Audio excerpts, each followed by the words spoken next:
Liftoff will start in T-minus 10 seconds. 10, 9, 8, 7, 6, 5, 4, 3, 2, 1. We have ignition. It's time! Seconds from game 7 or from championship number 6.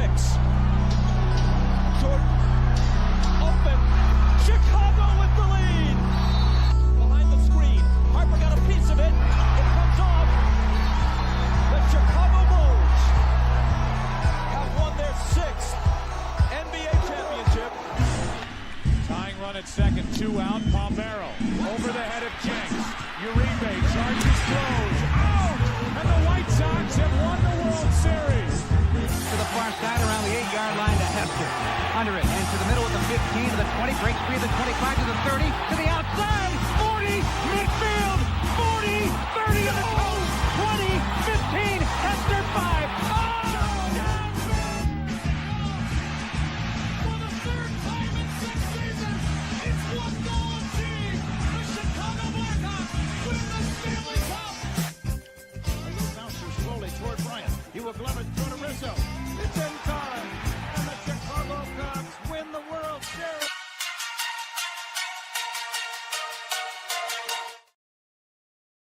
What up, what up, what up? Welcome to ShawnSierraSports on Sports Zone Chicago.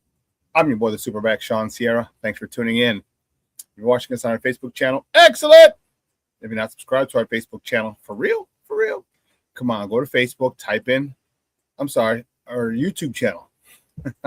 Go to our YouTube channel, type in Sports Zone Chicago, click the subscribe button, but also click the notification button. That's the little bell next to it, and that'll let you know anytime a show from Sports Zone Chicago is going live. Get it? Got it? Good. Now you can also tweet the show. Tweet us at Sports Zone Shy. That's CHI at Sports Zone Shy. Now, if you want to follow me, just me personally online. Want to know what I did? Let me tell you what I tried to do.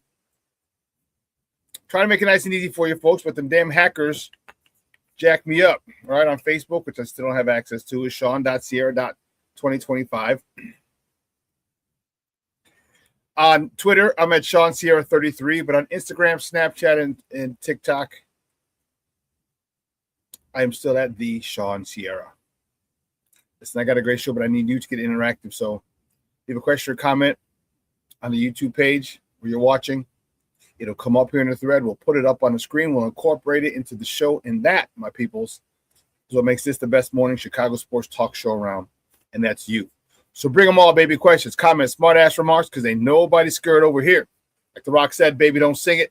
Just bring it. Let's check the chat, because the chat is jumping.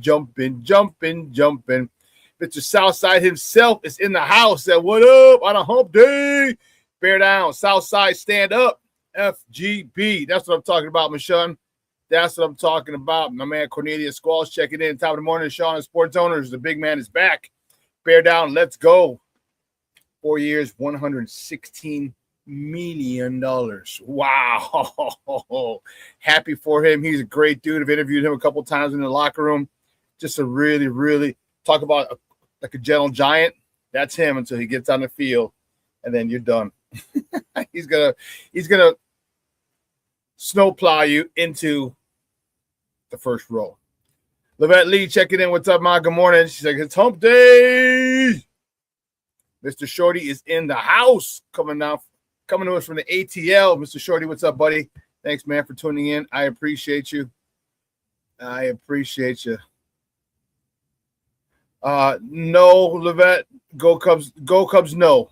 No Cubs, no. That's what we're doing. Shorty, FGB. Yes, sirree, Bob. That's it, FGB. All right, listen. I don't know a lot, but I do know this. More than the usual. Suspects will chime in as the show goes on. That, my peoples, I can promise you. All right. Hey, guys, I got a great show for you, but woo-hoo. Hee. Listen. What are you doing here? Wow, hold on.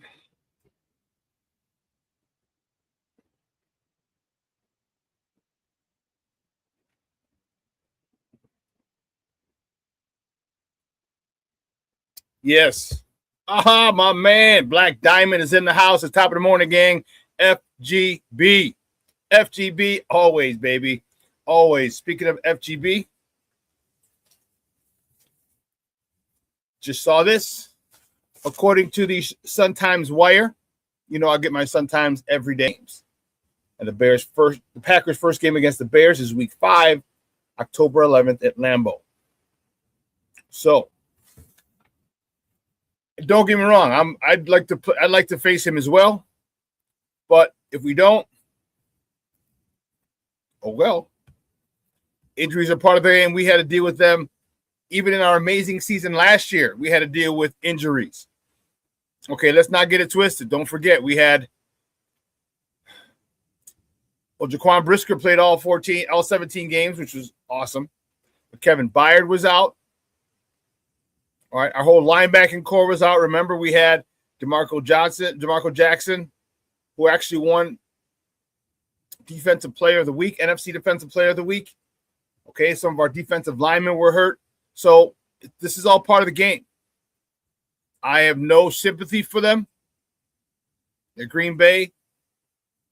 They're backwoods, cousin kissing, cow tipping Mother Hubbards, and I could care less about them. Couldn't care less about them, I should say.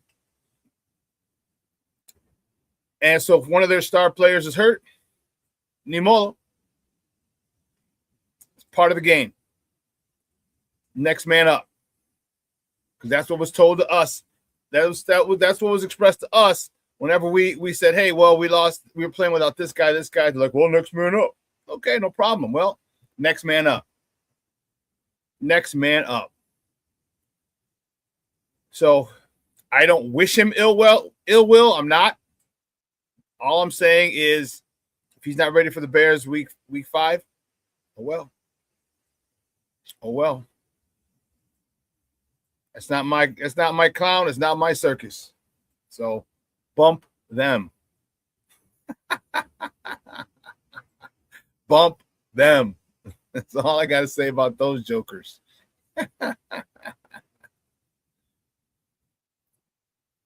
Yeah, but Cornelius, he was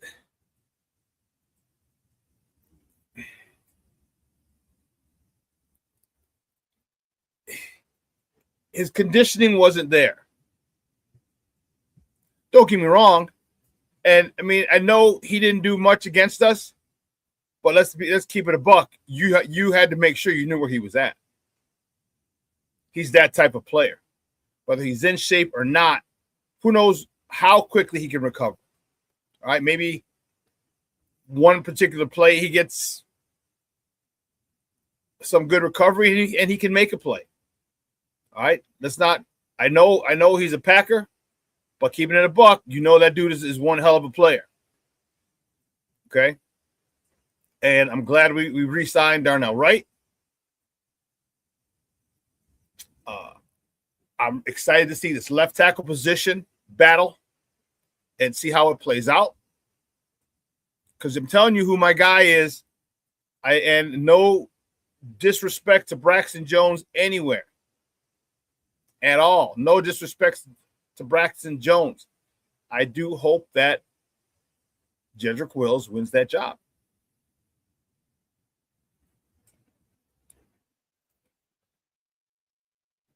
I just think that Braxton Jones will have another opportunity because he's made the most with the one he's had. But I just want top-notch talent protecting.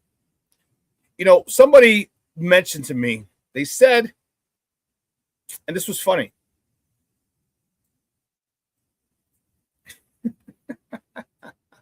There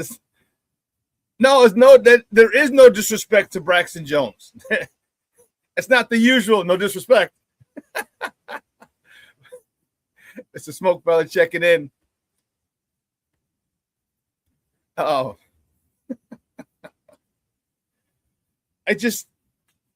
someone had mentioned to me, this was back in the Justin Fields days, and they said they said something like, well, what did you want to do? I mentioned about him not running at Ohio State. And they said, well, Ohio State had the best talent in the country. Is that what you want us to do? Do we need to have the best talent in the NFL? And I was like, no, but pretty damn close to it. And that's what we're doing. All right, we got 2 free agents. We got Pro Bowlers at the left guard position. Jonah Jackson, I believe, was a Pro Bowler at one particular point. Darnell Wright, Pro Bowler. Second team all NFL, if I'm not mistaken. Okay. Center played in the Super Bowl last year. We have the top center in college now backing him up. Yeah, I'd like a first round left tackle. I like great talent when we can get it. And it also and again, Braxton Jones has done a phenomenal job with his skill set. He's limited in the fact that he's not bottom heavy. So the bull rush has always been an issue with him, although it has, before he got injured, he had worked on it and got stronger. But as I've told you before, when you're a first round offensive lineman when you're drafted in the first round, that's a special person. When you're an offensive tackle drafted in the top 10, that's a very special person. Okay, the kid went to Alabama. It's not like he went to Southwest Texas State. The kid went to Alabama, started there, and became a top 10 pick. So I'd love to see him max out his potential, because there's certain things that those types of players who are drafted in the top 10, it could be like top 12, top 15, because there's a lot of different. But you know what I'm saying? When you're drafted that high, there's something special about those players, and I want to see that dude. And I wish Braxton Jones the best. I really do. I interviewed him a couple times in the locker room, and he was gracious with his time, because it was usually after a loss. But he was very gracious with his time. But his skill set will work great for a lot of teams. So that's my shtick. That's my 2 cents. At 9:50, he's got a little bit of a time constraint. So at 9:50, we're going to go 9:50 to about 10:10. My man Lauren Cox, he is the host of the Locked On Bears podcast, is going to join us. We're talking Bears with our guy Lauren at 9:50. He's got to be somewhere at yeah.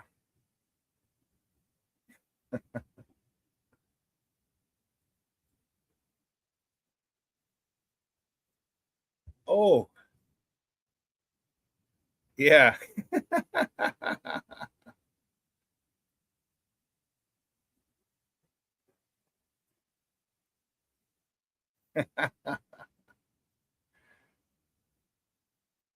That's funny. King Vocal World, that's funny. I know, bro. Sorry about that.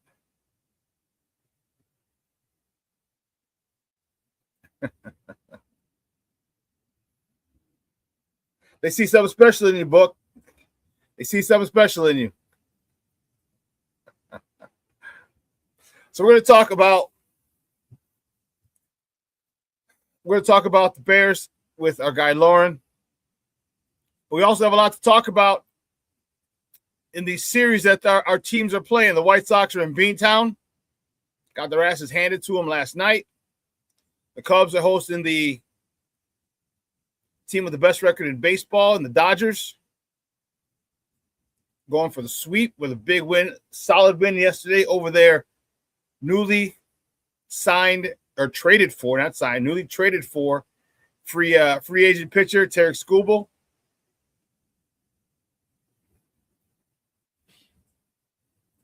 And these wore him down. They wore him down. if the Cubs can continue to do things like that, just have a good approach at the plate, solid at bats, go deep in the counts, they have a chance. And listen,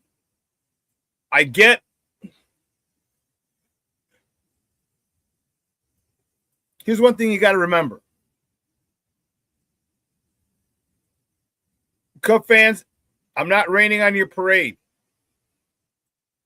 You got a great chance to sweep the two-time defending world champion Los Angeles Dodgers in your place. But it's August. Okay? It's August. This is not down the stretch. This is not the playoffs. Okay? This is not that. So take it with a grain of salt. Take it as a win. As you still trying to catch Milwaukee. But let's be honest, the playoffs are a different animal. The playoffs are a completely different animal. And this team that you're facing now is a team that is this is a team that has survived 2 consecutive playoff runs to win the World Series. That's a difficult task. And I get it. They got a whole shitload of players. They signed a whole bunch of studs. They deferred money. It's like mid to late 2030s. Okay? So they can sign all these players. Cool. But you still got to play the game. You still have to get up there and bat. And you still have to make plays when available. And they did it. Okay, I know you got Mookie Betts. I know you got Freddie Freeman. I know you got Shohei Ohtani. I know you got Kike Hernandez. I know you have but they still need to perform. And they've done it twice. So, just giving you a dose of reality. It's nice that you beat them, and it can give you confidence if you go in the playoffs and meet them. But don't get it twisted. They're still the defending two-time world champion Los Angeles Dodgers. That postseason is another beast. Get there, face them, and you'll see what I'm talking about. And I'm not saying you can't win. Of course you can. But let's just not let's not give them the World Series crown just yet because they have a chance to sweep the Dodgers. The Dodgers just got swept by Boston, if I'm not mistaken. I know Boston's the hottest team in baseball. They handed it to us yesterday. But that'll change today. We just watch. But I'm happy for you guys as much as I can be because you're Cub fans. But take it with a grain of salt. It's August. They're on cruise control. Okay? That's literally what it is. You could say it's right, it's wrong, and it's not how they should be played. I don't care what you say. The fact is they're on cruise control. Okay? They're not getting amped up. They're not getting fired up until the playoffs. Dude, they are 9 games ahead in their division. They have the second best record in baseball by 1 loss. They have 1 more loss than the Brewers. Okay? They're cruising. So.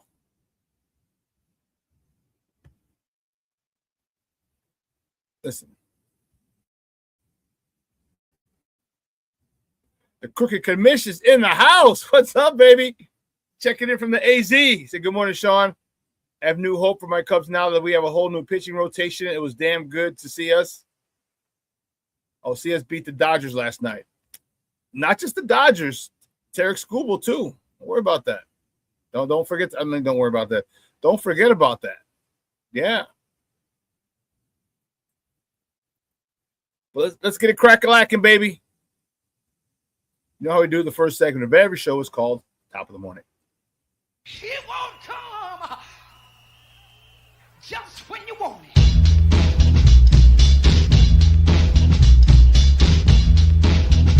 Top of the morning to you. Top of the morning to you. See, which way do we go? Which way do we go? Which way do we go? We'll start here. Man, that was a tough one.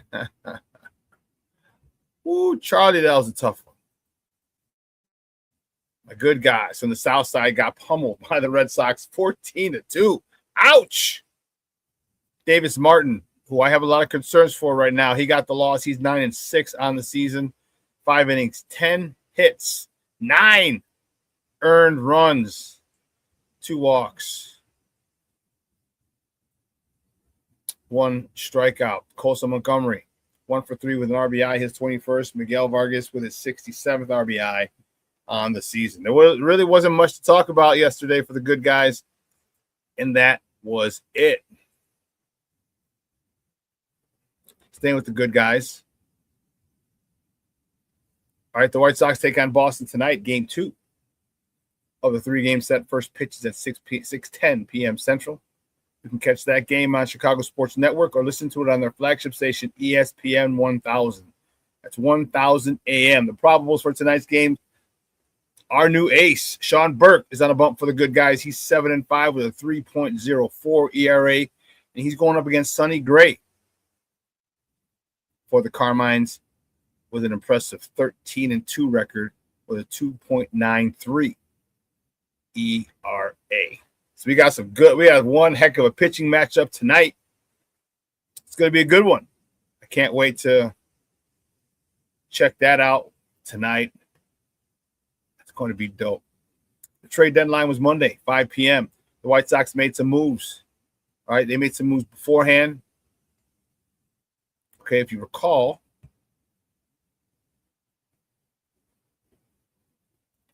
all right, the White Sox signed Luis Castillo. Okay, we talked about that on Monday, but they made some more moves at the deadline. They signed right-handed reliever Huascar Brazoban from the Mets. They traded for him to shore up the bullpen.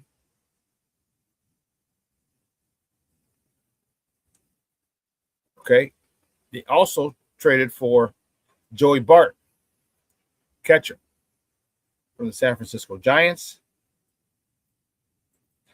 That Kyle Teal thing is definitely something that's gotten their attention. Kyle Teal with a high ankle sprain. Then he signed Gold Glove outfielder, center fielder Brenton Doyle. They traded for him from the Colorado Rockies. And they did that for defense and defense only because he is not very good at the plate.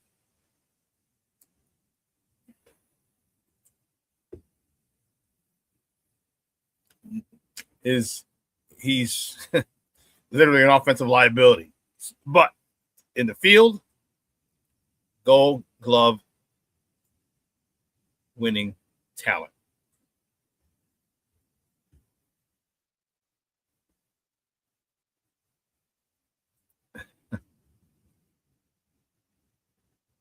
Gold Glove winning talent. So let's do this. Let's keep it moving. The next top of the morning topic. The Cubs. There you go, you psychos. The Cubs, they beat the Dodgers 5-1 yesterday. Javier Assad, he got the start. He got a no decision. He went 5 2/3, 4 hits, 1 earned run, 2 walks, 3 strikeouts. Dansby Swanson, 3 for 4. A double, his 14th. Game tying homer early on. They were down 1-0. He tied it at 1 with his 17th homer of the season, driving in his 62nd run of the year. Nico Horner, he is hot.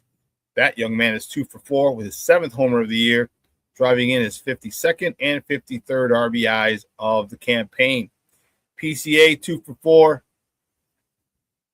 he drove in his 65th RBI of the year. Now, Cubs.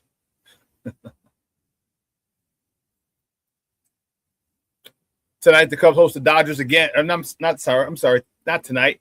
Today, the Cubs host the Dodgers this afternoon at Wrigley Field. First pitch is at 1:20 p.m. Central. The probables for tonight's game for the Dodgers. Eric Lauer's on the bump. He's 6-5 with a 4.50 ERA going up against Shota Imanaga, who's 7-9 with a 3.67 ERA for the Northsiders. And let me tell you something. It'd be very inspiring. It'll give the Cubs a lot of confidence should they face the Dodgers in the postseason. Well, they already beat them 2 out of 3, but you sweep them. It gives you a little more oomph, a little more confidence and self-belief. You know what I mean? When you beat a team 3 times, when you sweep them 3 times, it gives you a lot more confidence. And they know. They're not stupid. They realize this is the defending world champs. They realize that this series in August, for all intents and purposes, means nothing. But they have a belief now that they can beat them. And that's all you need is to believe in yourself. That's what you need. And that's what they have. So, the next top of the morning topic, let's not get it twisted. The Cubs were very active at the trade deadline as well. Remember, they signed Kevin Gausman. They traded for Kevin Gausman from Toronto before the deadline. But then Jed Hoyer went to work. Lord have mercy, did Jed Hoyer go to work? Ryan Zephyr John, he was in the game yesterday. They traded for him from the Los Angeles Angels of Anaheim. Braxton Garrett, they traded for him from the Marlins, left-handed pitcher. Tyrone Taylor, outfielder, they traded for the Mets. And the coup de grace, the guy that I wanted the White Sox to get. The White Sox actually, if you remember, I reported on it. The White Sox actually sent a scout to see this guy in his rehab start, Clay Holmes, right-handed pitcher for the Cubs. He will go right atop that rotation. Maybe number 2. I don't think number 1. Maybe number 2. But you guys got a frontline starter in Clay Holmes. You know what, Jed? Great freaking work, Jed Hoyer. God, I wanted the White Sox to get Clay Holmes. Man.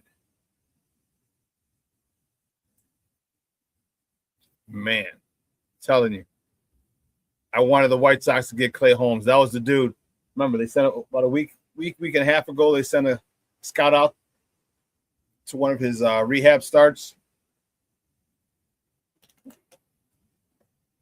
And he was being rumored to a couple teams, but the White Sox were one of those teams, and I was hoping that the White Sox would be able to come to nab this guy and make a trade for this guy. But Chris Getz said he did not want to trade any of his top 10 prospects, and he didn't.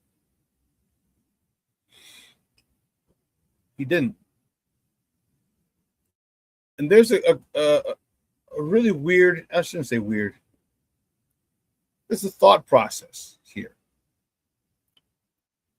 Okay?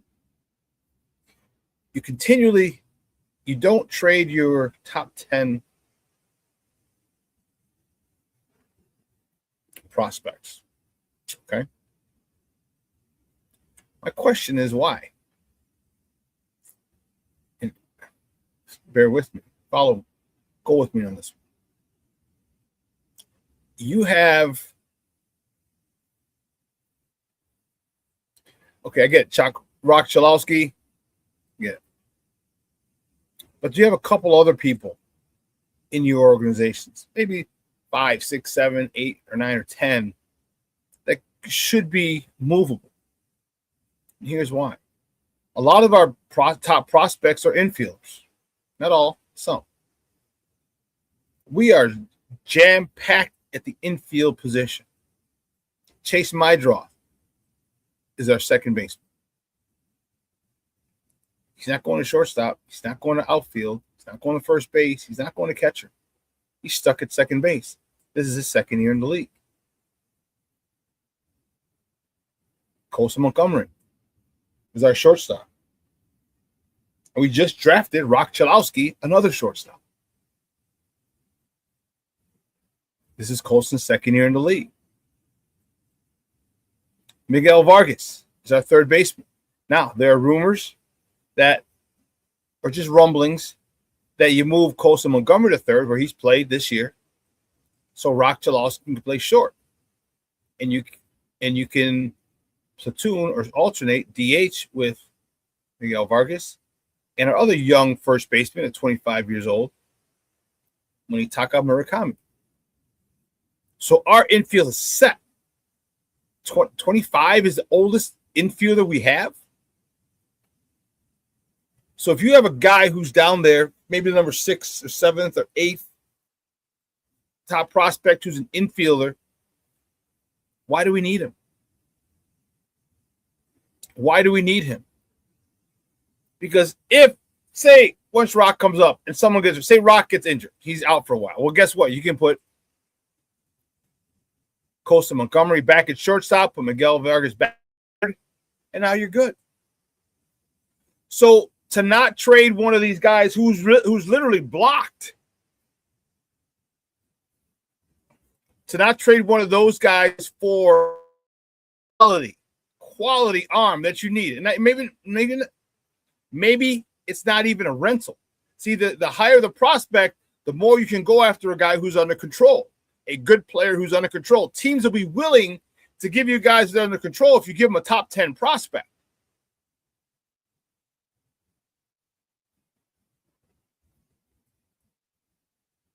Because it's not like we have a shortstop who's in his 7th year, 8th year, and like, okay, he might be getting a little older, making a little too much money or whatever, and we could kind of see him moving. Or is that the reason? Is that the reason that you didn't trade him? Because you do not want to pay these people. So when their time is up and they start outliving their rookie deals, you can trade them. You have a lot of value. You bring back top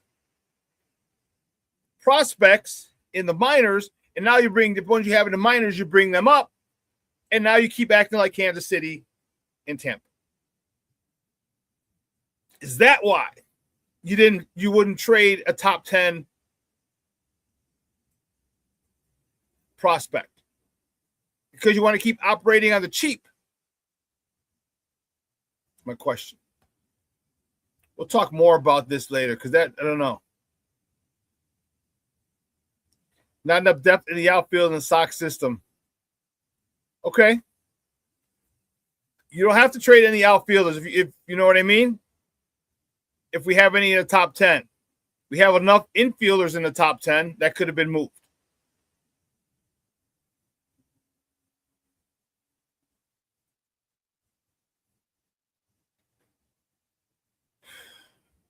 We'll talk about this.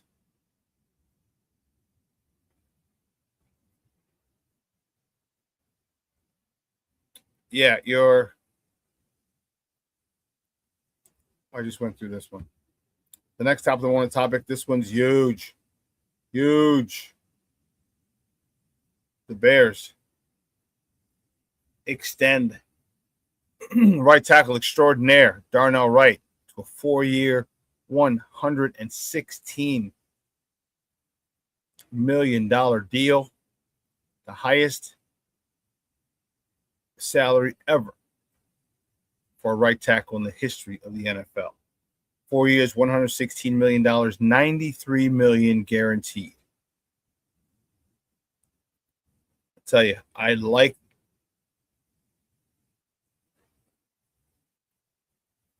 it. I love it. All right.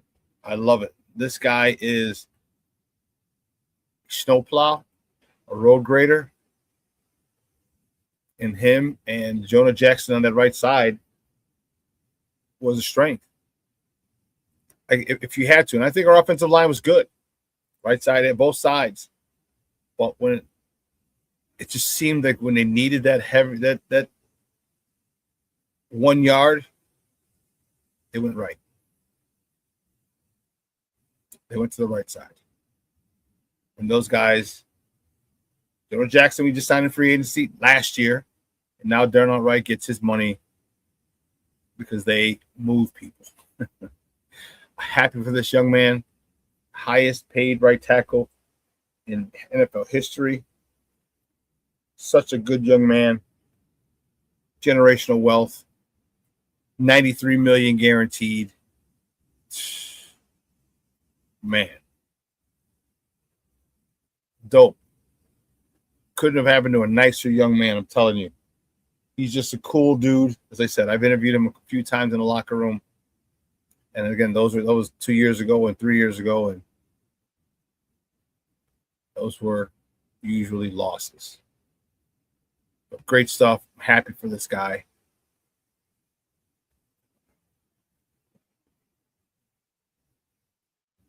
And then this one is for my man Rick Gonzalez, who I don't think he's checked in.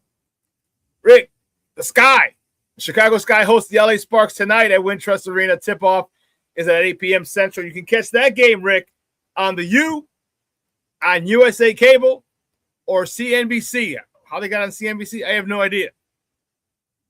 But you can catch them on the U, USA Network, or CNBC tonight. Just for my guy Rick, because he loves the Sky. We're going to take a real quick break. On the other side of the break, we're going to welcome my man Lauren Cox from the Locked on Bears podcast. Talk about training camp, the Bear stuff. So don't go anywhere. Keep it locked right here. Shawn Sierra Sports on Sports Zone Chicago.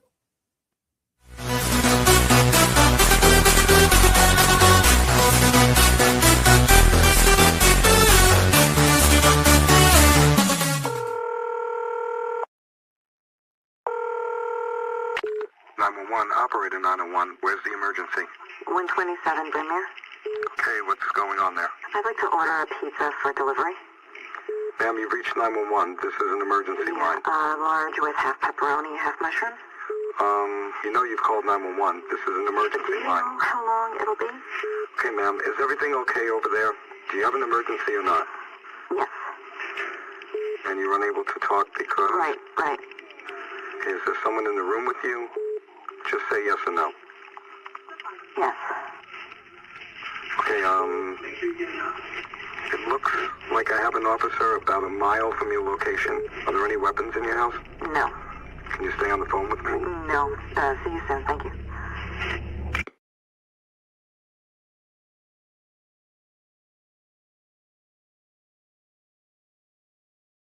Every day we take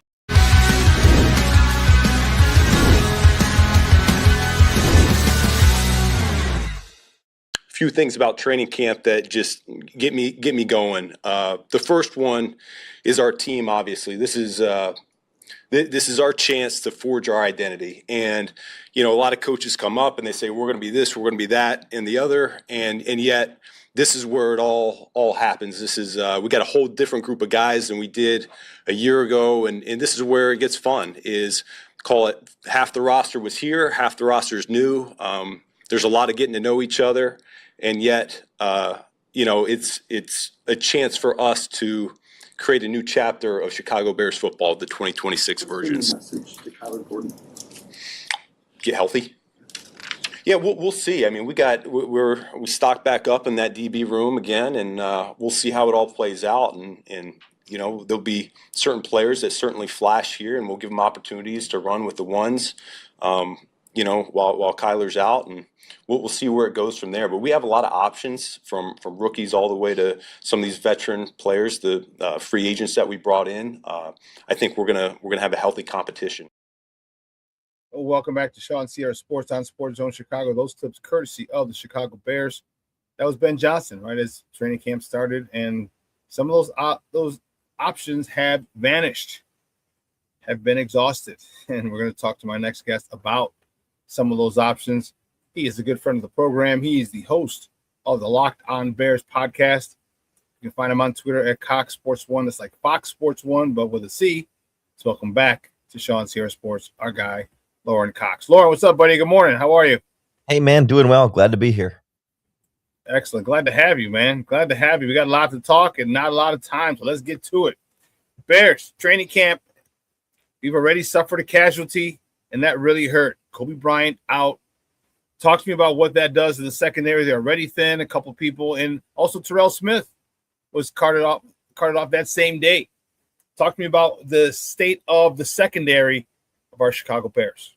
Yeah, it feels like Kobe Bryant was one of those players who might be the most impactful injury you could pick out of any individual player. I mean, you could debate Montez Sweat or maybe a couple others, but like when he goes out, it has this ripple effect across the defense where now you have to take safety Cam Lewis, who was maybe your top option in the slot while Kyler Gordon is hurt, and move him back to more of a safety role. You take Kobe Bryant's mentorship away from Dylan Thieneman, at least being out on the field together, and then all of a sudden you put Jalen Jones or Malik Muhammad in the slot, and it also kind of ripples farther where this idea of the offseason was, hey, the Bears didn't sign any new big-name pass rushers to bolster that group. The big idea was, hey, we're going to coach them better, but then also you're going to cover better on the back end to then give the pass rush more time to get to the quarterback because the quarterback's holding onto the ball a little bit longer because you're covering better. But all of a sudden you take out your best new coverage piece and your prized free agent signing of the offseason. That makes your coverage worse, which then makes your pass rush worse and undoes some of the plan to help find some improvement in that group up front. So it just feels like one injury ends up affecting a bunch of positions across the defense, as opposed to like, an injury at linebacker or something that still would hurt, but wouldn't have such a widespread ripple effect. Yeah, and you're right, it does. And it's detracting a lot because the thing that you mentioned that I thought was most important was his mentorship to Adam Thieneman. All right. That young man, I've been adamant about coaching. Okay. There's a pretty smart guy who at one point said coaching matters. Fact is, you can coach and still be a player. And that's what mentorship is for all intents and purposes. So now you're taking that away. And what I've said ad nauseum is when you go to another level, grammar school to high school to college to pro, the most impactful coaching you get is that first year. So he was going to have Al Harris as deep, but you also have now a Pro Bowl, Super Bowl winning champion mentoring you as well. So he still has Al Harris, but that mentorship is gone. So it's going to take an effect, and that sucks because we got rid of a lot of people in that secondary. We got rid of a lot of interceptions. in the Kevin Byard and the Nashawn Wrights of the world, and we need them to step up. Not that I needed them to duplicate the amount of picks that they had, because that would be tough. But I need them to play a very sound secondary and not make mistakes, and that's where it really falls in. Can that be alleviated by maybe a better pass rush, better coaching? How can we do that now that we have this guy, our highest priced free agent on the sideline? Yeah, I mean, the hope is that, Dennis Allen can dial some things up from a coverage standpoint with these safeties that he wasn't able to last year. Jaquan Brisker is a little bit more of a true box safety that can play deep, but isn't necessarily his specialty and not necessarily somebody that you're going to put one-on-one with a receiver in the slot all the time. And when you've got Dylan Thieneman and versatility with Cam Lewis as well, filling in for Kobe Bryant, like those are both guys who can go down the slot, can play in the box, can play deep, and that maybe you can disguise things a little bit more because it'll be a little bit less obvious or apparent to the quarterback pre-snap that, before you could kind of have a good idea that Brisker's probably going to be in the box, Kevin Byard's probably going to be deep if it's any kind of single deep safety coverage, and that it's harder to sort of disguise or fool or trick a quarterback into where your safeties are going to be lining up and where they're going to be covering. But now if that quarterback has to hold the ball an extra half second because, your slot cornerback, turns out he's running deep to be the free safety, and then a linebacker's running over to the slot, and then the strong safety's kind of running into the box, like however they kind of move the guys around post-snap makes that quarterback have to take the extra half second confirm what coverage he thought they were in and what coverage they actually are in, and maybe in that even just extra half a second. That's the difference between Montez Sweat getting a hand on him or not getting a hand on him and disrupting that play from there. But it's asking a lot because your cornerbacks are going to need to stay healthy and cover too. Like your safety the safety rotation can't just cover everything, right? You've still had to have the rest of your guys in coverage actually, holding on and sticking and not being second and third string guys like we saw last year with all the injuries they had. Yeah. I am concerned a little bit about this D-line. Talk to me. I am not a big fan of Montez Sweat. I need him to step up. I want him to do better. All right. I want him to be more productive. And one could argue 10 sacks is productive. And I could say, yes, but those are quote unquote calories. Don't tell me how many you get. Tell me when you get them. All right. You sacked the quarterback on the first series of a game. Great. Excellent. It's not as impactful as this third down and a drive where they're coming trying to score or take the lead or win the game. That's not as impactful. I need him in those impactful moments. What is your thought about Montez Sweat? Do you think he steps up with the people on the other side, who are pretty much unproven, and Austin Booker, who's had improvement the last couple of years, Dayo Odeyingbo, who's healthy now? Do you think that this defensive end group can rush the passer better this season? I think they can rush the passer better this season, but there's almost nowhere to go but up. Right? Very true. I think the passers will be better, but better doesn't necessarily mean good, or it's a question of, can they be good enough? And there's maybe. I mean, I'm willing to sit there and say, hey, Grady Jarrett was probably never all that healthy after the first games of the season. So if he's healthier this season, he can be better. Certainly, you never got to see full strength what Dayo Odeyingbo was supposed to become for this defensive line, and as those guys get back to even just a baseline level of play, that will represent improvement for that group. But it does feel like they're kind of banking on some kind of miracle here of either Austin Booker emerges as this great pass rusher that we've seen flashes of, but you don't want to put all those expectations or all your eggs in his basket, or GervonDexter takes another big step forward and becomes a dominant interior rusher in a contract year.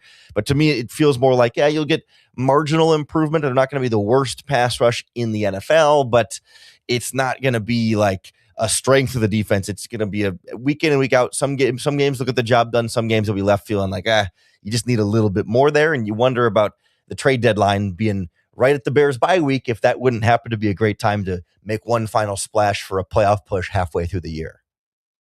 Guys, we're joined by Lauren Cox. He is the host of the Locked on Bears podcast, and we're talking Bears football here on ShawnSierraSports on Sports Zone Chicago. Let's go to the offense. Are you surprised that the offense seems to be ahead of the defense, and there seems to be a good chemistry, a good feel between Caleb and his receivers? I'm not surprised, and I'm trying to just decide whether I feel like I should be concerned about the defense or encouraged about the offense in that scenario. Are you a glass half full or half empty kind of guy? Right, exactly. So I think generally, you look at this offense, you essentially brought back 10 out of 11 starters, depending on how you want to define who's the starter or not. And really 10 of the 11 starters were all in Ben Johnson's offense before, if you include Khalif Raymond as one of those guys, right? But, all your tight ends, your 4 offensive linemen, your quarterback, your running back, and your receivers not named DJ Moore are back. Garrett Bradbury is the only new starter offensively that hasn't played in a Ben Johnson offense before. So it should make sense that those guys hit the ground running and are clicking a little bit more than a defense that has guys coming back off of injuries. You got free agent big additions in Kobe Bryant and Devin Bush that are brand new to this, and other guys just trying to get back up to full speed, and then other guys that are already hurt again. Edwards finally just came off of the physically unable to perform list. Kyler Gordon is in and out of lineup. Noah Sewell's out. Elijah Hicks is out. Terrell Smith, you mentioned, just added to the injury list lately. So when you've got backups and new faces and guys coming off of injury on defense, I'm willing to give them some patience and some grace to maybe a slower start there, whereas the offense is more of a well-oiled machine. But at some point, the defense has to catch up a bit more. And I think we saw maybe one good defensive day, but was that just a bad day for the offense, or was that the defense starting to catch up? Because today was another not so great defensive day. And eventually you look around and wonder, hey, when are the good defensive days going to start coming here? Because clock is ticking on, hey, preseason games and regular season are around the corner. preseason game starting next Saturday, not this Saturday, next Saturday. So we're talking about 10 days or so, 10 days ish or so. So they need to get it out. But then that's what preseason is for. All right, because no one really gives a shit if we get blown out in the preseason. What they give a shit about is if we get blown out and adjustments are made and we find what people can and more importantly what they cannot do and place them in spots accordingly. Well, I know fans, a lot of us are meathead fans. But we have to temper our expectations because this is a little different. There's a lot of people injured, a lot of new people on that defense, and it's going to take a minute for them to gel. Just like it took a minute for everyone to gel last year in a new offense, and we saw it gelled pretty damn nicely toward the end of the season. And this is where it's a team concept. Offense is going to have to carry the defense. And we're not used to that in Chicago, right? We're not used to that very much at all. It's usually defense carrying the offense, but it looks like it's going to be the offense carrying the defense. Speaking of that, there's a guy named Caleb who's our quarterback, and he's pretty darn good. Talk to me about what you see with him. Talk about the command that he has, the comfort level that he's feeling now, and how you think that translates to wins and specific numbers. Most notably, 4,000 yards and 30 touchdowns.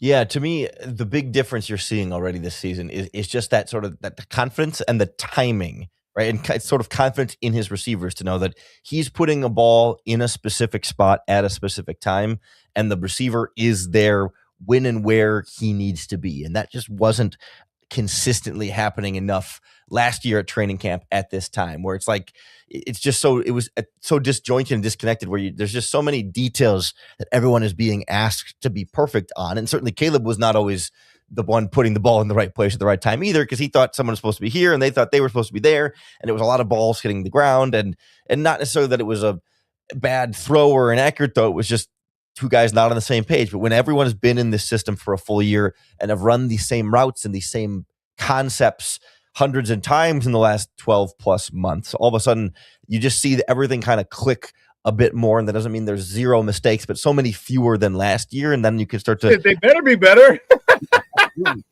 that I think is going to really manifest itself in a higher completion percentage, because how many of those incompletions last year were either miscommunications, drop passes, or throwaways when Caleb thought someone was going to be where they need to, they're not, so then he's got to extend the play and then no one's open and he's got to just dirt it. Like that's going to increase the completion percentage, which then increases the yards to the 4,000 mark, and probably a few of those are going to be touchdowns instead of incompletions as well. And all of a sudden everything starts to lift up just because everyone is more experienced and on the same page. Do you care? Or first of all, who do you think is going to be the wide receiver one? All right, Rome Odunze is a top 10 pick. Luther Burden, you saw last year as a dog. Or do you even care if there's a wide receiver one? Do we even need a wide receiver one in this Ben Johnson offense?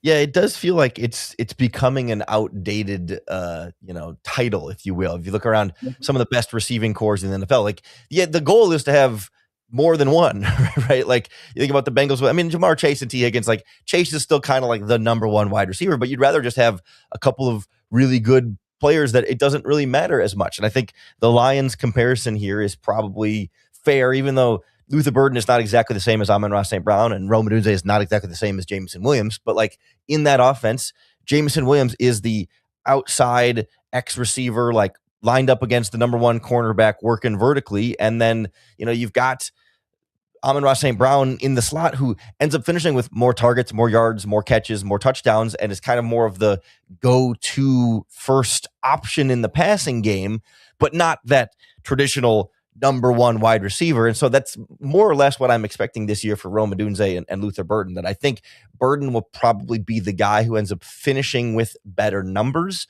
but Rome Odunze plays more of that traditional number one wide receiver role. So then it kind of is a blurry line, but I guess the default answer is that, when it's 3rd and 3 and the ball's got to get out, it's probably going to either Luther Burden or Colston Loveland. Maybe the lesser option there by comparison, but I hesitate to sleep on or discount Rome Odunze too much, because he was already on pace to be 1,000-yard receiver last year before that foot injury, and he's playing like he never had a foot injury at all so far at training camp.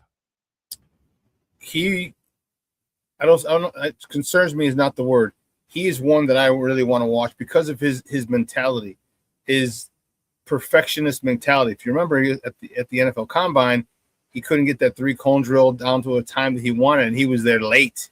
It was like him and like 3 or 4 cameramen were the only ones there, while he's doing that. If he takes that same mentality in coming back from his injury, because it wasn't just the injury that slowed him down. It was the drops later. If you remember in the opening drive of the Rams game, he had that drop on the goal line. Those things, when you're a top 10 pick, those things haunt you. Now, if he comes back with a vengeance, what the heck is this offense going to look like?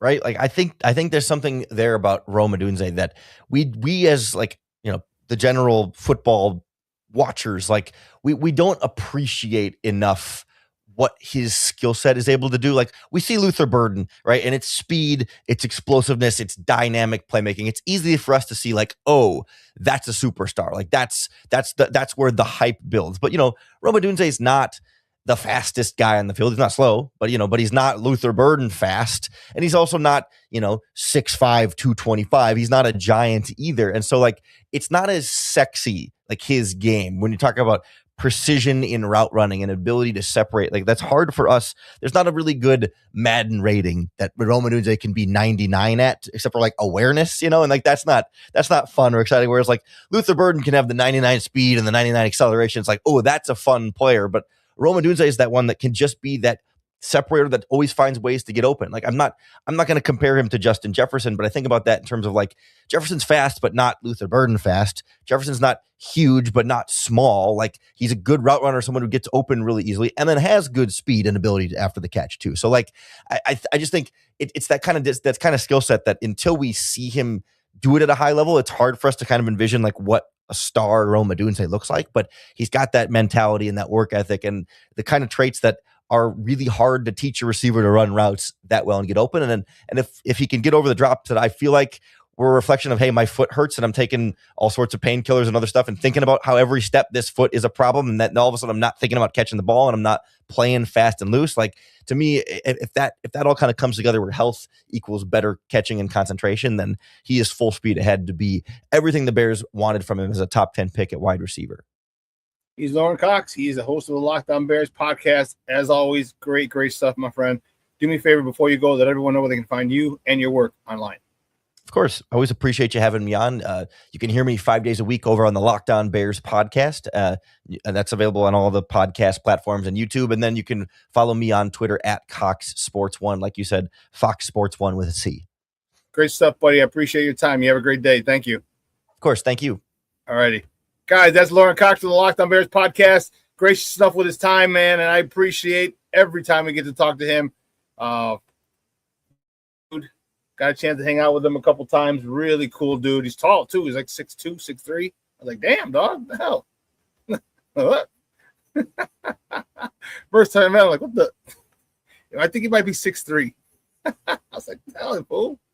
I'm 5'11". But I'm excited. There's a lot going on here with the Bears stuff, a lot going on with the defense. All right, that Kobe Bryant injury is huge.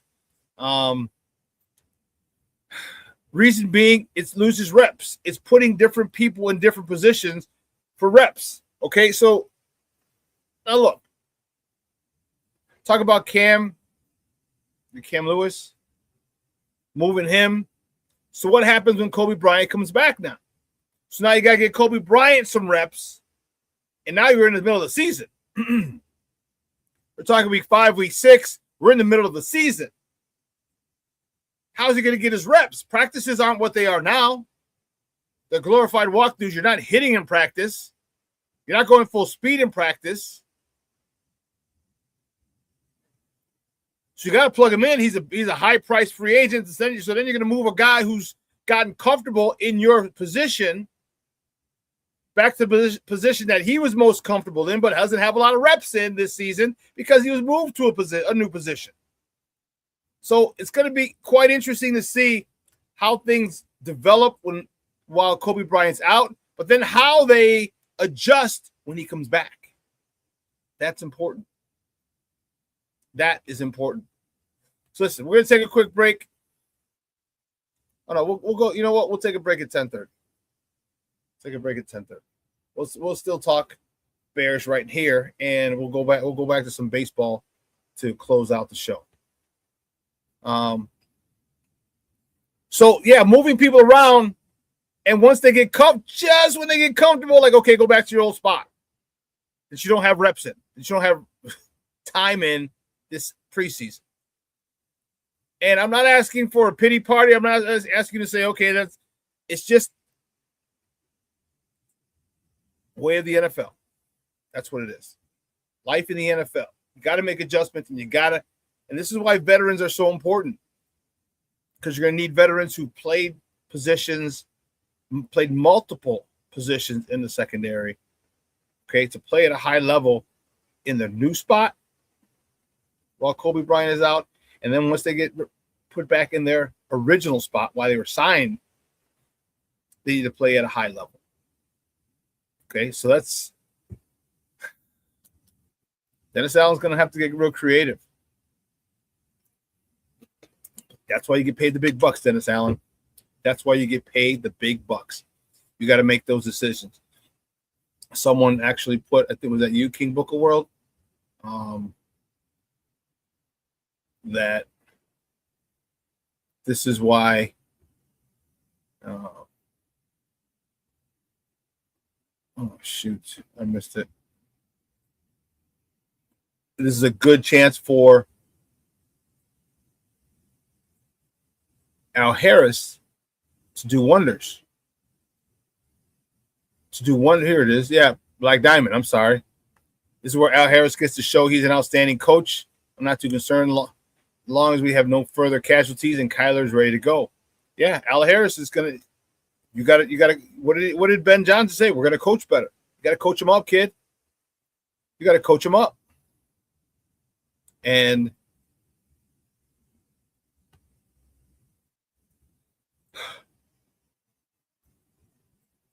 I don't know if we'll have the same amount of takeaways.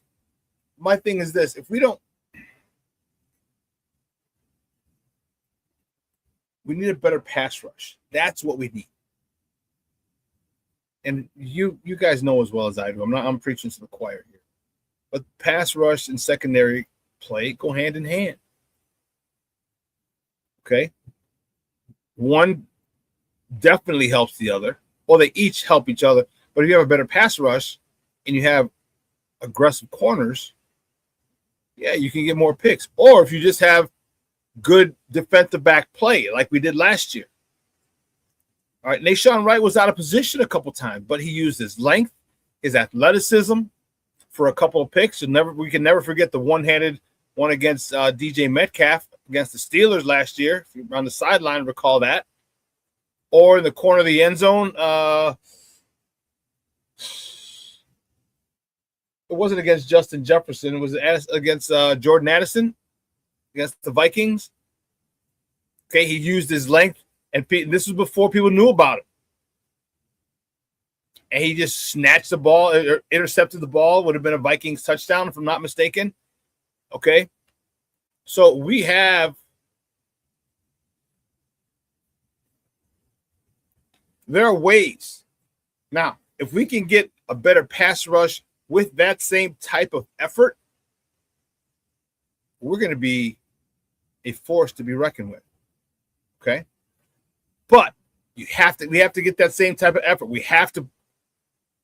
A lot of those plays were individual plays. It wasn't necessarily coached up by Al Harris. You have a jumping one-handed grab. I don't know how many times a coach talks to you about one-handed interceptions. You usually don't have a drill for that. That's for sure. Okay. So that was Nashawn Wright's own instincts. Now you got to get these cornerbacks, Tyreek Stevenson, Malik Muhammad, those guys to use their instincts. You've been playing cornerback a long time. DB a long time. You have to have some instincts that lead you to the ball. You might not be an interceptor per se, but there are instincts that lead you to get interceptions. This is where Al Harris has to coach his ass off. I need you to do this in this system.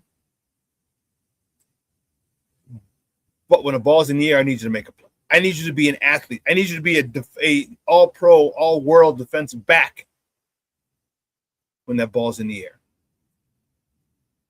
Okay? There's certain things you can do, but I need your athleticism to make sure that you, worst case scenario, you knock the ball down. Best case scenario, we pick it and go the other way.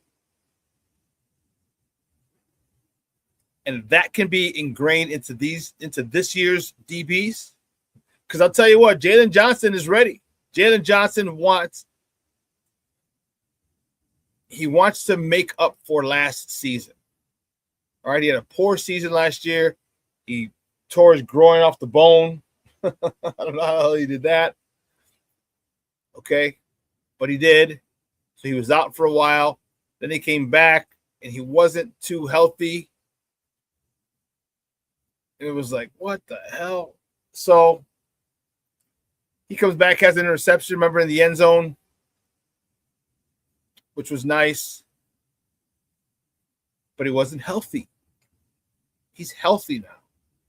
And when you get all these accolades that he's gotten, you get the big contract that he received, you want to show out. You want to show out. It's not King Booker World's birthday. I messed up. See, that's what you get, King Booker World, for bringing it up here. I made a mistake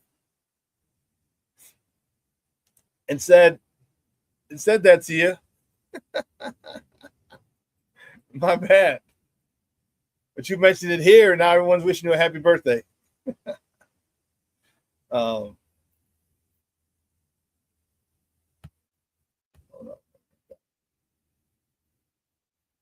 So DB is going to be a defensive. The secondary is going to be an interesting position to focus on. Very interesting. All right. They're going to get help from Devin Bush, who's got some really good speed for a linebacker. It's not as big as most linebackers, maybe 225, 230. But his speed is something else, and he's a thumper. He's a thumper.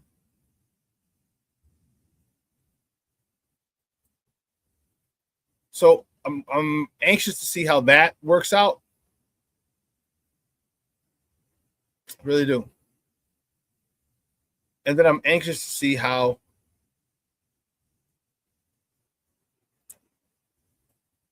quickly this offense takes off. I mean, is it first series, boom, boom, boom, down the field and score like a hot knife through butter? Is that what it is? Because that would be nice. Okay, that would be nice. And let's stop acting. Let's stop acting like we're surprised at this. Lawrence has said it. I've said it. They've had a whole year in this system and play 2 playoff games. So there should be no reason why we can't get set up quickly. We don't don't know where to go, running the wrong routes. There shouldn't be any of that. And there hasn't been to this point, but don't be so surprised. We realized last year that we had a great play caller. Okay? We had a quarterback who can do a lot of amazing things. Paired with that, what did you think was going to happen? You didn't think they were going to get comfortable. You didn't think they were going to get better. You didn't think, and then they brought back everybody except DJ Moore. And like Lawrence said, Khalif Raymond has already played in the Ben Johnson offense. So the wide receiver that you lose a wide receiver, but the wide receiver you bring in is one that's already played in this offense, so he doesn't need to be brought up to speed. He said the only new person for all intents and purposes is the center. That's it.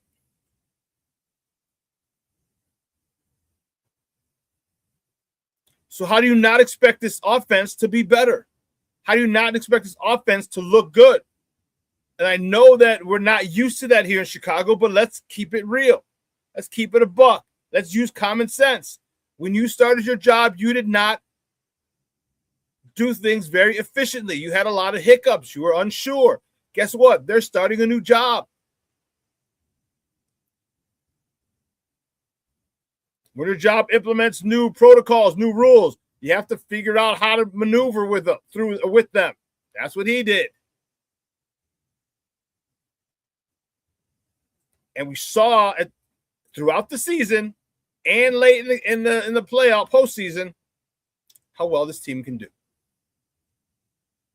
Now, get better. And there's been a lot of talk that said the Chicago Bears are perfect for regression. But if you're regressing, where are you regressing from? The fact that you were good. They're a candidate. I don't think they will. I don't think they will because they have a guy named Ben Johnson who just will not let that happen. The Ben Johnson effect is real. Say what you want, like it or dislike it. The Ben Johnson effect is real. And I love it. I don't think we're going to have a situation where the players feel like they can coast, or they feel like they can rest in their laurels. Because really, what have you done? You won the NFC North. Excellent. You didn't win the NFC. You didn't represent the NFC in the Super Bowl. You didn't get to the Super Bowl. You didn't win the Super Bowl. So winning the NFC North is great. That's great. Is that going to be your claim to fame? You're going to hang your head on that? We won the NFC North in 2025. That what you want? There's only one goal. Now, you can achieve other milestones on the way to that goal, but there's only one goal. Win the Super Bowl.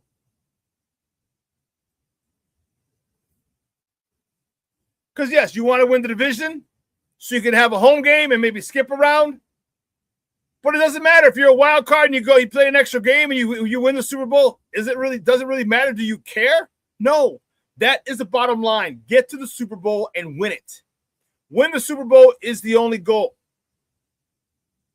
If the Bears hit other milestones, great. Nice. We'll celebrate. We'll have a little banner after we win the Super Bowl that says we are the NFC North champions.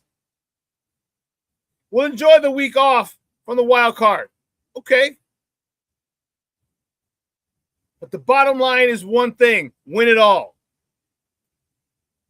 That's it.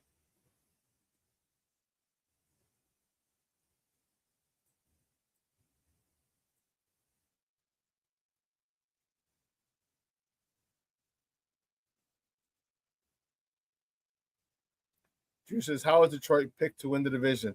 Because everyone says the Bears are a great candidate for recession, a regression. Both mean the same thing. They're both going backwards. I don't know if they are. I don't know if the Bears are. I don't think Detroit's going to win the division this year. I think Detroit is a good team. I think we're better. Detroit's the team that's beat us twice last year. I get it. Our offense will be much, much better. We'll be able to have a shootout with the Lions. And it might be a split. It might be a split.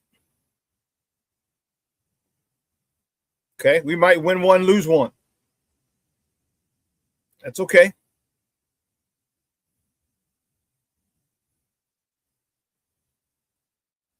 I don't care. We lost to the Lions twice last year. Lost to Green Bay once. Lost to Minnesota once. All right, so we're 4-2 in the division. 2-4 in the division. Sorry, we're 2-4 in the division. Yeah, we still won the division. We still won the division.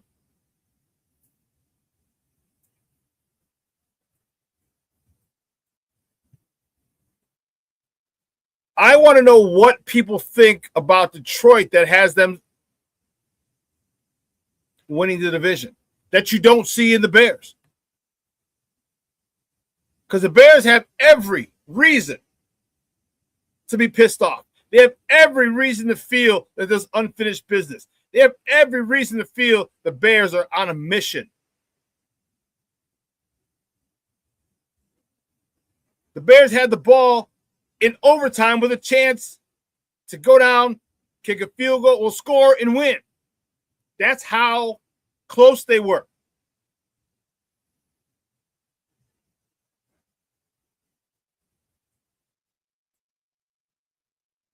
And then they're only getting better. They're only settling into this offense, getting more comfortable with these calls, with the plays, with the scheme and the concepts. How do you not?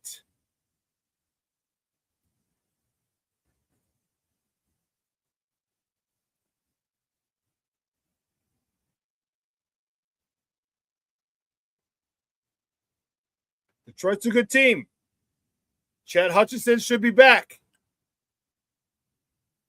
Jared Goff has had a resurgence. Thank you, Ben Johnson.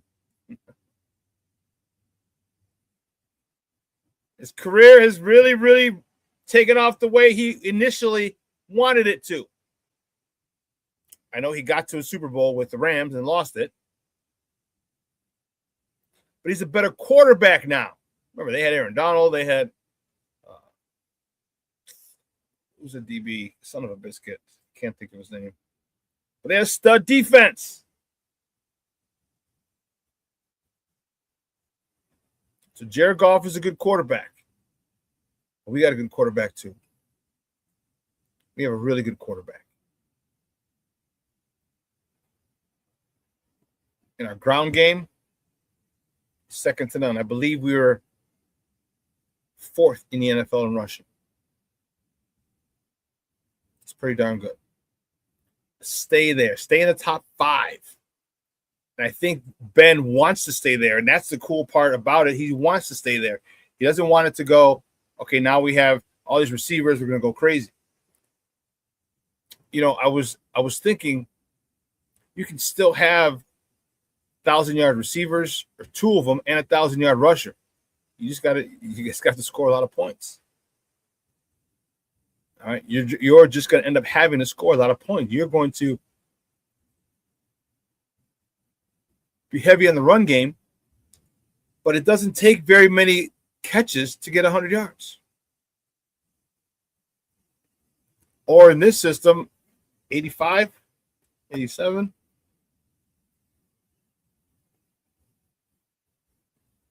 Let me see. Let me do the math.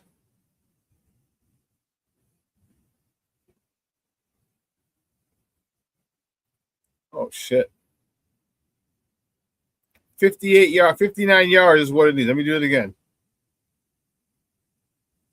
1,000 yards divided by 17 games, 58.8. 59 yards is all you need a game to get 1,000.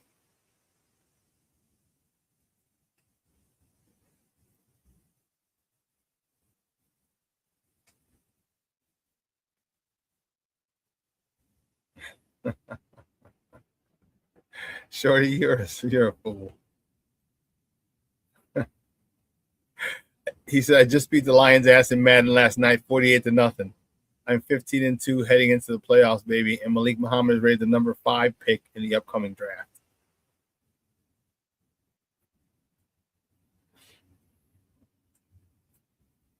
Huh.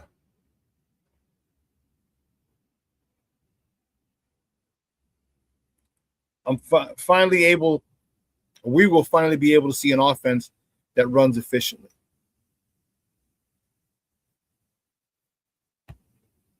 He says, one of the reasons I really don't care that much about percentage rate. I hear you. But think of this.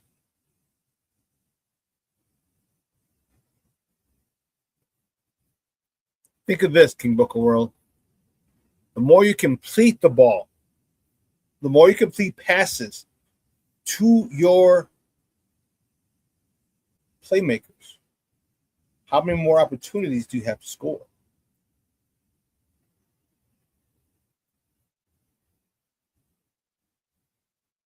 How many more opportunities? Because, it's not going to take Luther Burden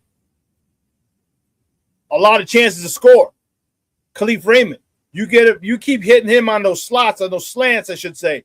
On the slants, the quick hitches or the corners or the goes. You keep hitting those guys and letting them run.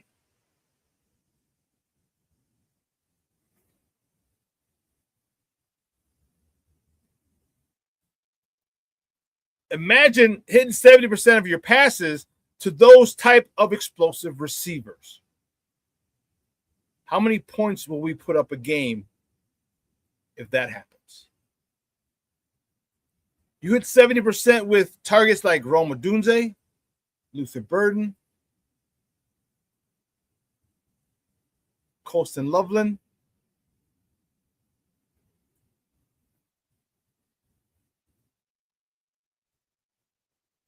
Raymond, all these guys who could take the ball to the house.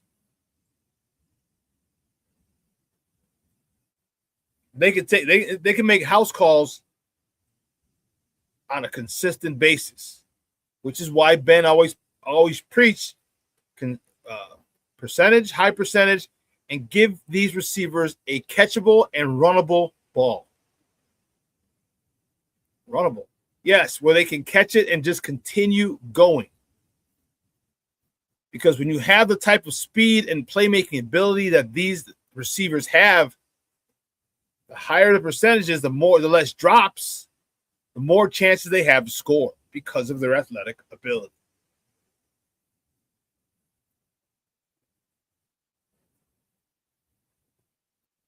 Patty, Monica, Jeremiah, good morning. Happy Wednesday, dear Shawn.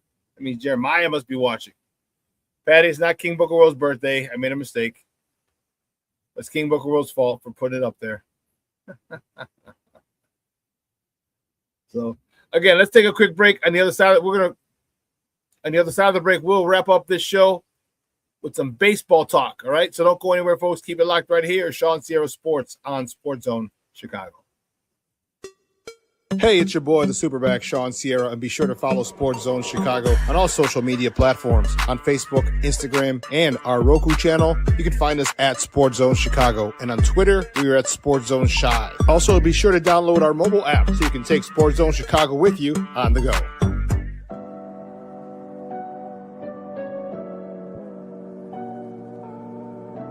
How do you take care of your mind health? For my mental health, I meditate in the mornings. I have my dogs. They're the best. I just find ways that help me just relax. Finding things that make me happy, like being close to my family. I meditate a lot and read books.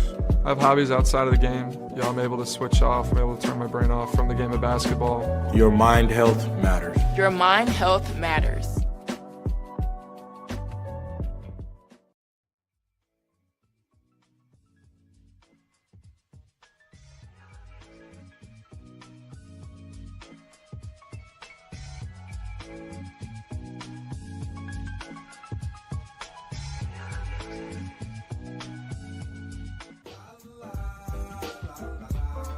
It's a romance sport. What? It's a romance sport like that. Your Marine Corps' way of life is to defend the American way of life.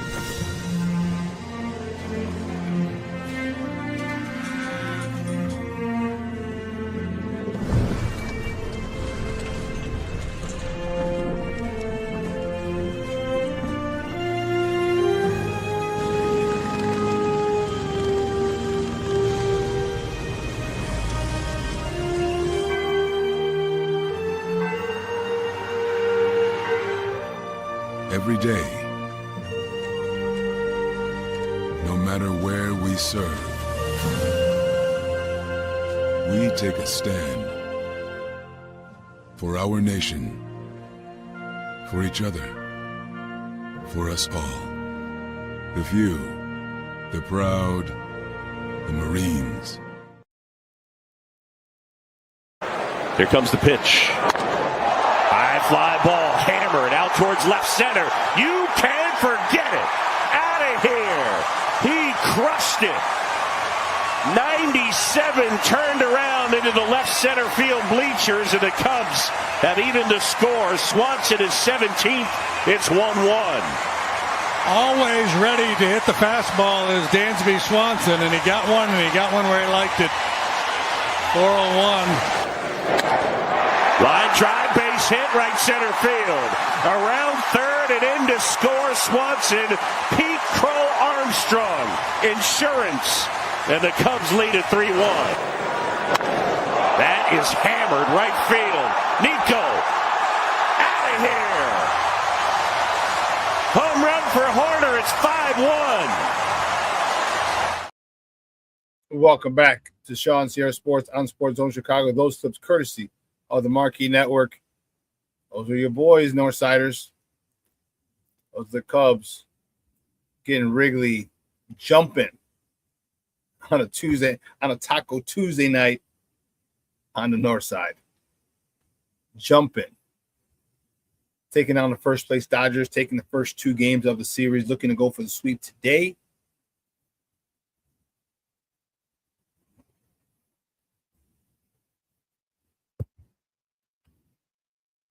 Can they do it? Can they do it? We're going to find out. You know, the White Sox made a couple of nice deals yesterday. They traded for Luis Castillo before the deadline. We talked about that. But also Huáscar Brazoban, Joey Bart, and Brendan Doyle. Okay.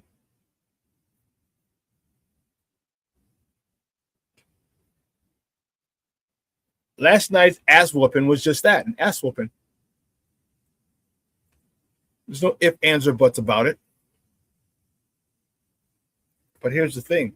It only counts as 1 loss. Cleveland lost yesterday. Minnesota lost yesterday. So we didn't lose any ground in the AL Central. Now, tonight, I have a feeling it's going to be different. I have a big-time feeling it's going to be different. Okay, the White Sox, I think, that's embarrassing what happened to them last night. So I'm thinking they're coming out ready to roll. Going up against Sonny Gray, it's not an easy pitcher to go against. But the Sox just went up against the hottest pitcher in baseball and blasted him for 9 runs. This team can put up runs. And I think we see that today. I'm hoping we see that today. All right, 1 game. The cool part that I love about this is I don't know if the White Sox have had a 3-game losing streak this year, or maybe it's only been 1, maybe 2. They don't lose a lot. All right, they get right back up on that horse. Okay, they flush it, and I can guarantee you that's what Will Venable told those guys. Flush it. It happens. We do it to teams all the time. 6, 8, 9, 10 runs. Bam, bam, bam, bam. So don't look at it as anything else but a loss. That's all it was. Only counts once in the loss column. That's it.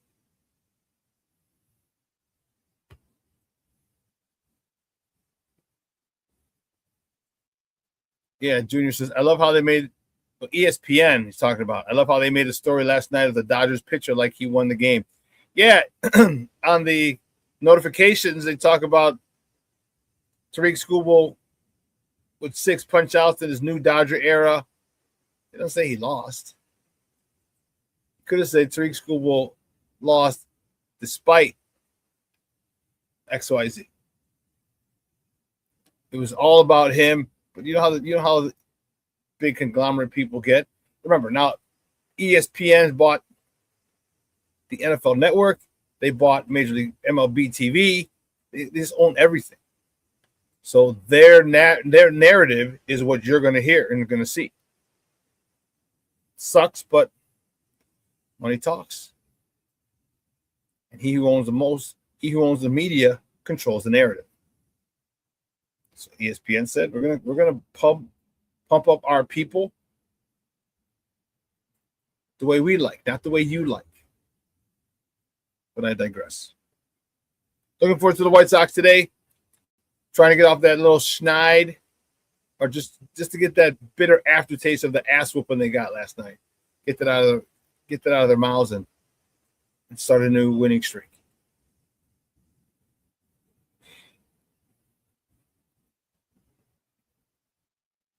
Start a new winning streak.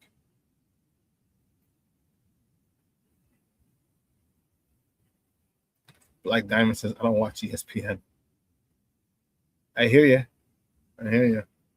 There's a lot of BS.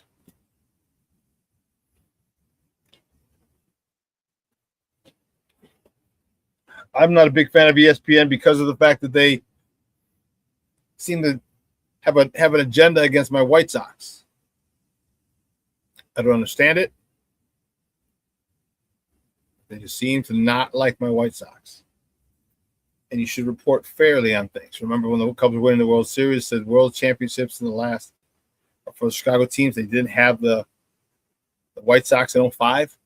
And they said, oh, yeah, don't forget the White Sox won in 2005. We just didn't want to upset some of the Cub fans. I'm like, fuck those Cub fans. Tell them to win their own World Series.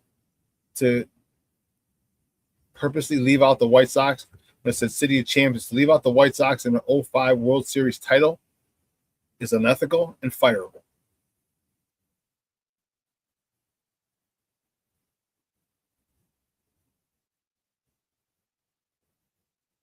That's me in my issue with ESPN.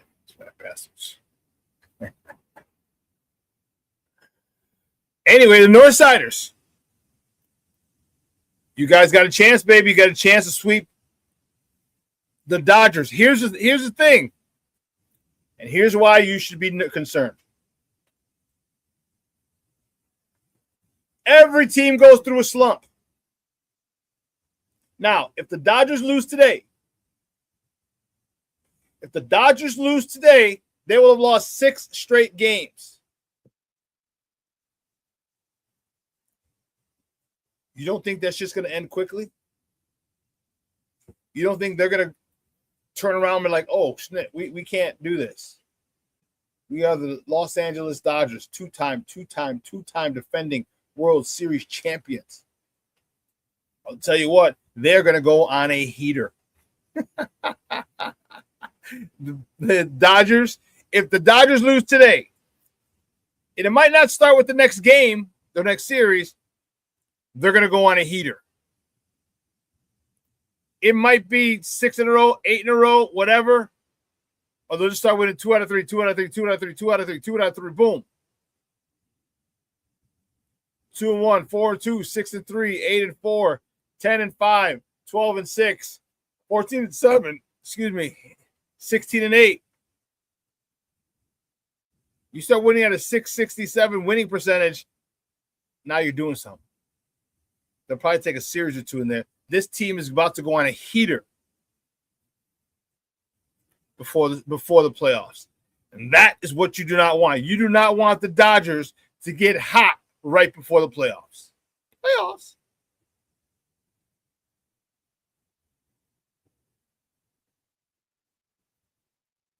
You got to go up against Freddie Freeman. You got to go up against Mookie Betts. And you got to go up against a guy named Shohei something or other. I forgot his last name. On the mound and in the batter's box. They are going to come out of this. If they get swept, even if they don't get swept today, this could be the coming out party. No Diddy. This could be the beginning of them starting their streak or getting hot. It really could be. So we'll see. I like the guys that I'm telling you, I was pissed off when I heard you guys traded for Clay Holmes. I'm like, oh, that was a White Sox guy.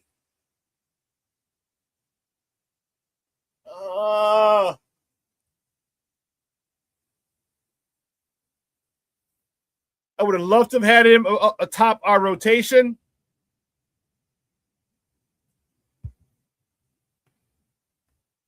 But the Cubs, now you guys, man, let me tell you something.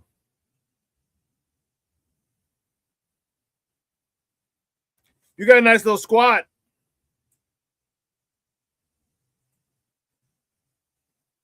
You got a nice little squad there, boys.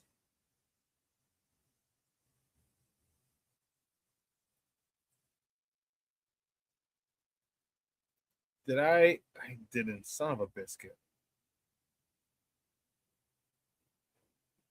I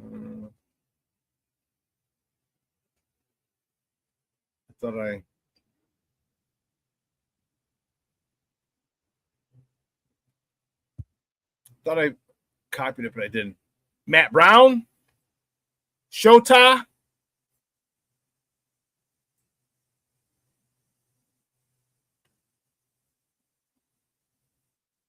not to mention, now you just got Clay Holmes.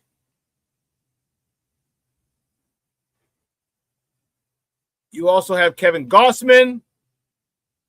I mean, your rotation is different now. It's different. Now you can compete.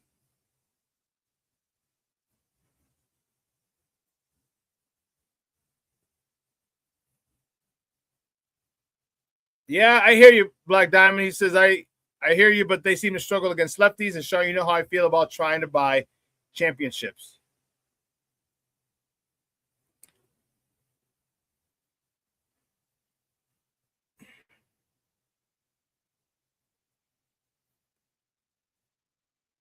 How would you want it, though? Would you want these moves happening in the offseason? Or do you want to strictly draft and develop? Because at some point, every championship team has some free agents.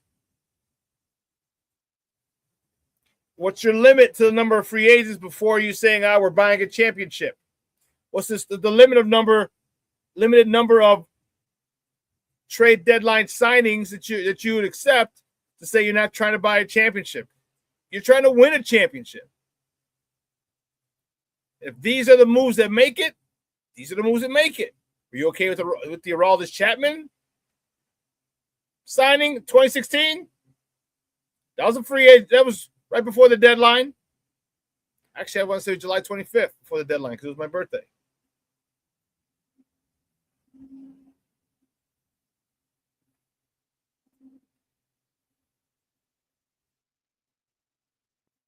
Black Diamond says a mixture. I'm not saying I'm against going to get a star or two. Yeah, but you got to look at your situation, bro. Your situation, how many freaking pitchers went down? You needed them. How many of your pitchers went down? Cade Horton? When's he coming back? You know what I mean? Like, think about all the pitchers. What happened to your pitching staff was insane. You needed, if you didn't get injured, if your Cubs did not get injured, your pitchers did not get injured, it's a different story. You got quality, you had Cade, you still had Shota. Jameson Taillon was better. I don't know what that'll happen to him. Colin Ray was okay. But you had 7 starters when the season started. And 5 of them got hurt at one point or another? So you're just going to restock the cupboard. It's all you're doing. But if you can restock the cupboard with quality pitchers that could be in a starting rotation, why not do it?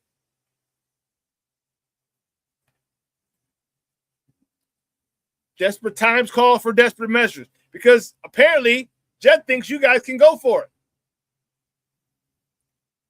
You got the leading candidate for MVP. You got guys getting hot. Dansby Swanson's getting hot. Nico Horner's white hot. Seiya Suzuki's red hot. Ian Happ is hot. You guys are getting hot. It's the time to go for it. So do what you got to do. Fill that void. And that void that you had was a pitching staff because they're decimated by injuries. Decimated.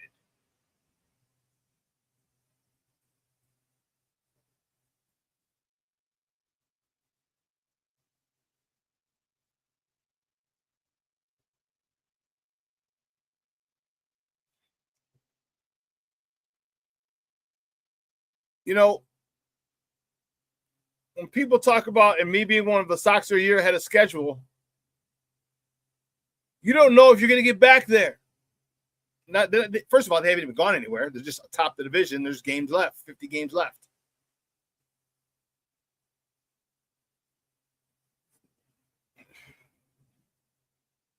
But if there is a chance, why wouldn't you do it?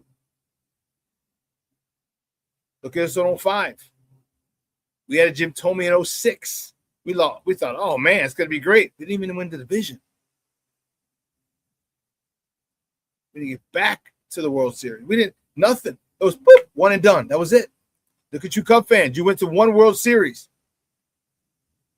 And you did it, and you did it the right way. You drafted, developed, or you traded for prospects, developed them, because none of those guys were developed when you got them. They brought Brizzo over. He fought Jay and Jed and Theo, wanted him. They brought him wherever they went for a couple of years. Chris Bryant, you were able to draft him, but Javi Baez, Addison Russell.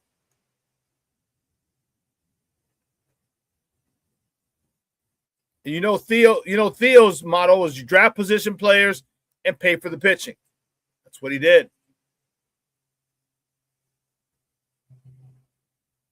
So, I mean, are you not cool with that either, Black Diamond? You know what I mean? Like, they paid for John Lester. They paid for who was the other guy?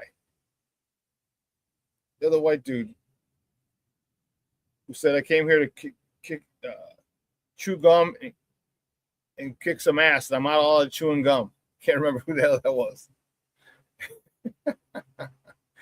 Who was that pitcher? And then most definitely at the trade right before the trade deadline was Aroldis Chapman. And you gave away your number one prospect in Gleyber Torres. Would you take that trade back is my question. Because after that, they had one more season in 2017. You know what I mean? So you want to get a title. Sports nowadays, due to free agency, it's very difficult to keep a team. The Dodgers found a loophole. They'll pay you down the road. Well, guess what? Other teams can do that too. Other teams are choosing not to do it. That's the issue. Hell no, you're not giving that World Series title back. I know. I knew the answer because I would do the same thing. So if other teams are refusing to do, once the Dodgers showed you the loophole, you should use it. Because let me ask you a question. You tell me what athlete is not going to want to get paid when they're done playing. Tell me. You tell me what athlete's not going to want to get a couple of $1 million a year when they're done playing. Every year. That's an annuity. That's what it is. It's an annuity. It's an annuity. Baseball's annuity. They're pushing that shit down the road to 2037, 2038, 2039. You got money now. You can still go crazy because in 2037, 28, or 2039 is going to start another 6, 8, 10 years of getting multi-millions of dollars for a year. So you mean to tell me other teams can't do that? That's what Tarek Scoble said. I want to say Tariq from Power. Tarek Scoble. Sounds like a black name, but he's not black. He said any team could have traded for me. But the Dodgers did.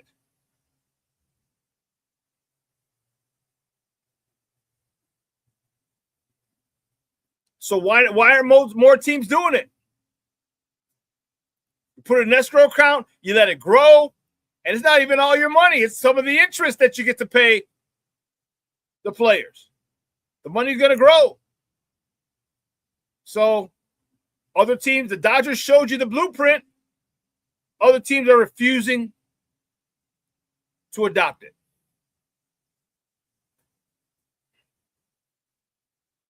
You could have got Schoolboy Cub fan, the Cubs. Imagine him in that rotation.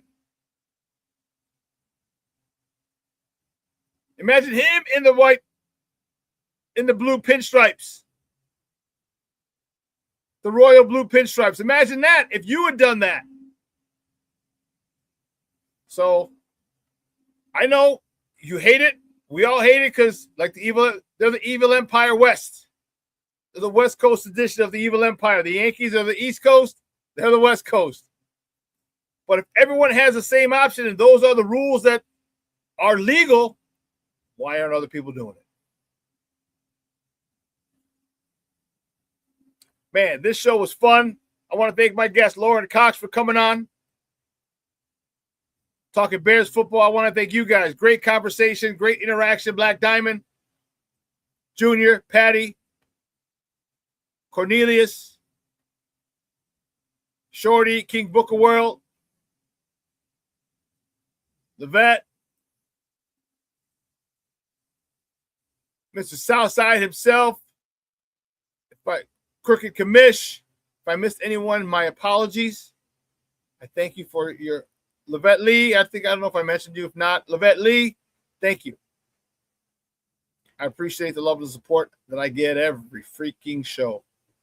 I do not, nor will I ever take it for granted. John Lackey, there you go. Thank you, Junior. That's the picture I was talking about. John Lackey. Here to chew bubblegum and kick ass. I'm all out of chewing bubblegum. I'm all out of bubblegum.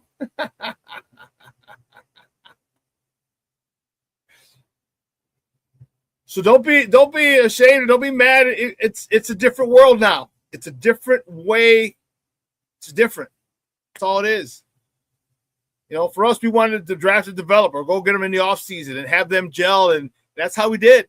I mean, look at, we look what the Hawks did. They couldn't get to the cup. What they do? They get Marion Hossa.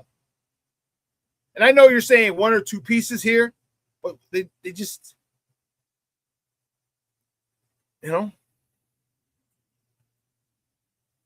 Real quick, Shawn, I'll let you know about the watch parties. Oh, okay. All right. Cool. Well, listen, you guys have a great day. It's going to be another beautiful day here in Chicago. High of about 82. Some rain. There's supposed to be rain. It's overcast out here in Orland Park. I don't know what's going on in the city, but it's overcast here. So you guys have a great day. Wild Wing Wednesday. I might even go to Output or Burger Poppy for some wings today. That's crazy. Actually, I got to get my car back from the shop. My car's in the shop. So if that don't get done today, I ain't going anywhere. I'm going to the patio restaurant where there's a Pizza Hut Express 2 doors down from the patio. And Palermo's on 159th. They deliver. If my car ain't ready today. So I might not be going into the city. Well, listen, you guys have a great day. Enjoy the beautiful weather. Let your lovers know you love them, because tomorrow is promised to no one. Okay? Hey, guys, there's no need to wait. We don't got to wait till football season starts. Go get your Sports Zone Chicago swag. Get your Sports Zone Chicago hat, hoodies, quarter zips. Get your Bears Victory Monday t-shirts, your Sports Zone Chicago script t-shirts. Get your Cigar Fanatic t-shirts. Get your Coaching Matters t-shirts. Get your FGB t-shirts. Get your Good, Better, Best t-shirts, your Good, Better, Best hoodies. Get all the stuff. You see the QR code that'll take you there. Get your stuff, get your gear. Let's rock out in cool Sports Zone Chicago swag this football season, and everyone's going to be like, where'd you get that? Where'd you get that? SportsZoneChicago.com. All right, people. So for everyone, all my peoples, I love you and I appreciate the love and the support that you give me every freaking show. All right, have a great day. Let your loved ones know you love them because tomorrow's promised to no one. Get out there, make memories. All right. So from everyone here at Sports Zone Chicago, I'm your boy, the SuperBack, Shawn Sierra. Guess what? Your boy is out.